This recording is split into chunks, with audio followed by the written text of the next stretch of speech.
اس کے نام کا احترام، اس کے دن کا احترام ہے، وہاں پر خدا کی محبت دل، جان، طاقت اور عقل سے ہے. اور پھر اس کے بعد کے قوانین میں اپنے ہمسائے کی بات کی گئی ہے.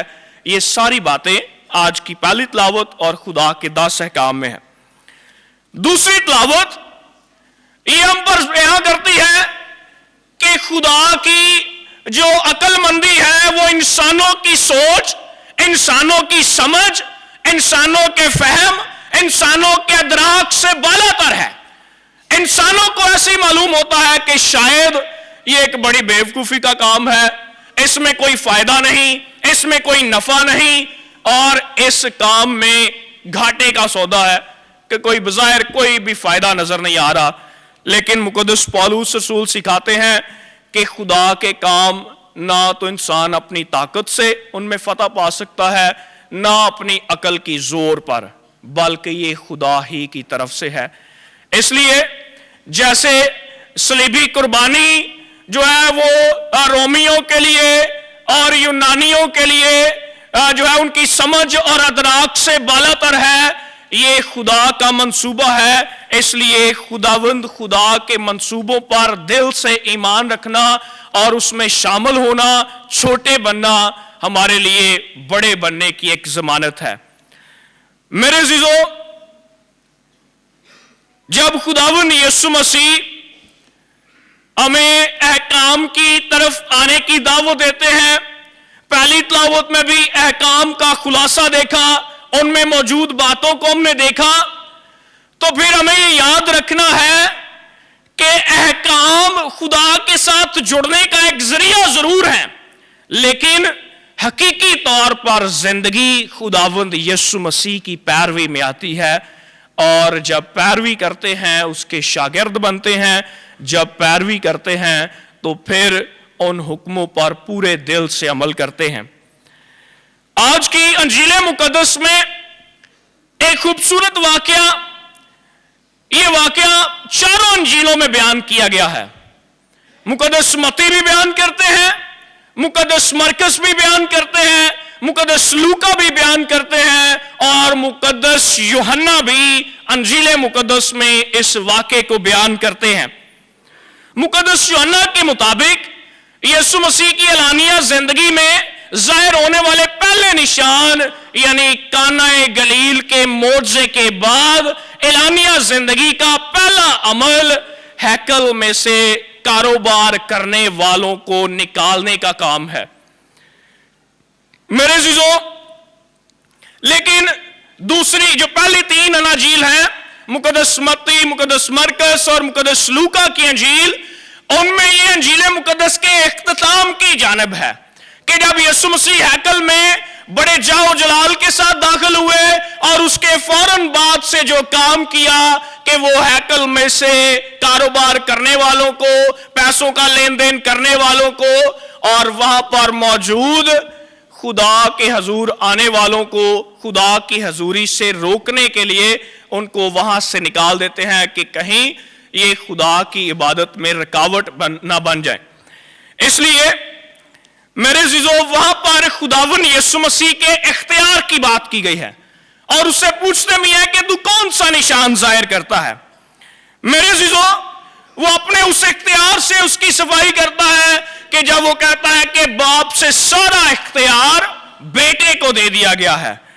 میرے عزیزو، یہ وقت فسح کا وقت تھا جب یہودی ہیکل میں جو دور دراز سے بھی آتے تاکہ خدا کے حضور میں قربانیاں گزران سکیں. میرے عزیزو، ہیکل میں لوگوں کے آنے کے 2 مقاصد تھے، ایک کہ عید کو منائے اور دوسرا کہ اپنا ٹیکس جو ان پر فرض ہے کہ ہیکل میں انہوں نے جمع کروانا ہی کروانا ہے وہ ادا کر سکے. میرے عزیزو، تینوں انجیل نویس یسوع کی ایک دفعہ ہیکل میں آنے کی بات کرتے ہیں، لیکن مقدس یوحنا رسول یسوع مسیح کے 1 سے زیادہ دفعہ ہیکل میں آنے کی بات کرتے ہیں. میرے عزیزو، تینوں انجیل نویس جو پہلے 3 انجیل نویس ہیں ان کے مطابق